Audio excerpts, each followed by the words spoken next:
Hey, my dears.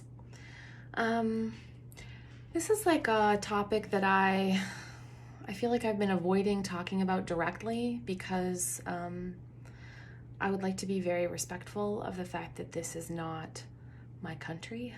I am grateful to I'm grateful to be here. I'm grateful to work at one of your many fine universities. But this has been a very painful time, watching the turn in how people have been narrating risk and uncertainty during the pandemic. May I just begin by saying that this is not fundamentally Americans' fault. The fact that the overwhelming risk of this global airborne disease has been politicized such that you can actually make arguments about how people are interpreting risk based on their political affiliation, which is madness. It is madness. It is one of the hardest things to explain to people when they're not sick, that risk is not perception. It's not how you feel.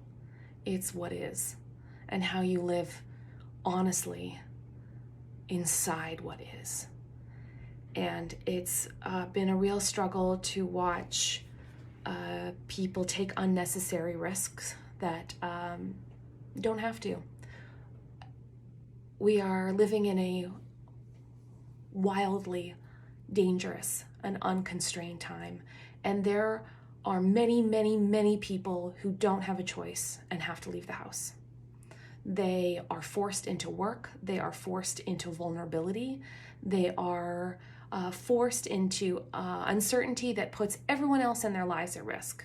There are all the people at the hospital. There are all the people cleaning and serving food and stocking groceries, and it is utterly unfair to them that they have to live so exposed.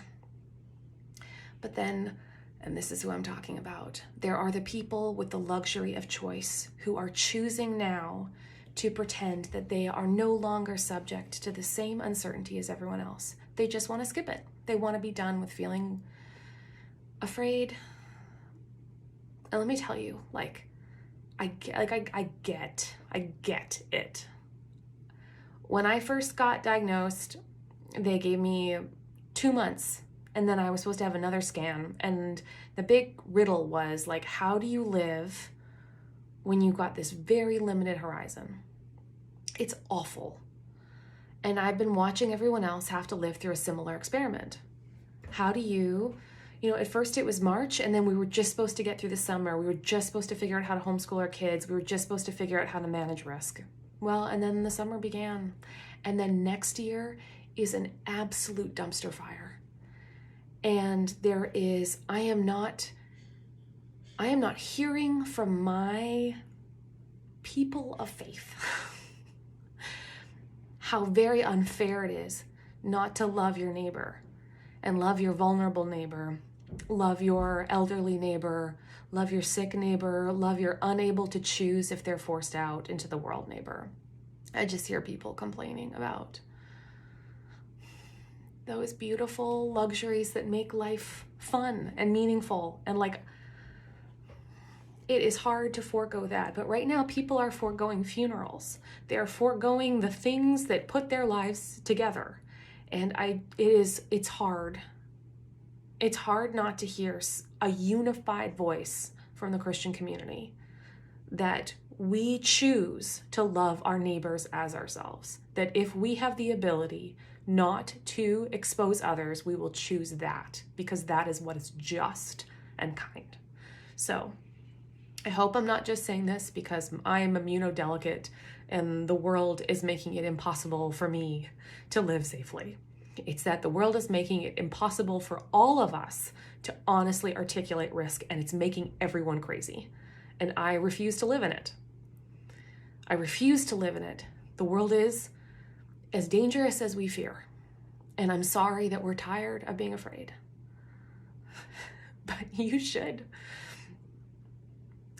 just know that people have lived with fear before, and they have chosen beauty and truth and kindness and justice. Even so.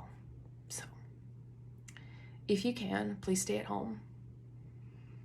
If you can't, please wear a mask. And do not put that crap on Instagram if you are out having a great time unnecessarily. For the sake of the church, I don't want to see it. Okay. Have a beautiful, terrible day.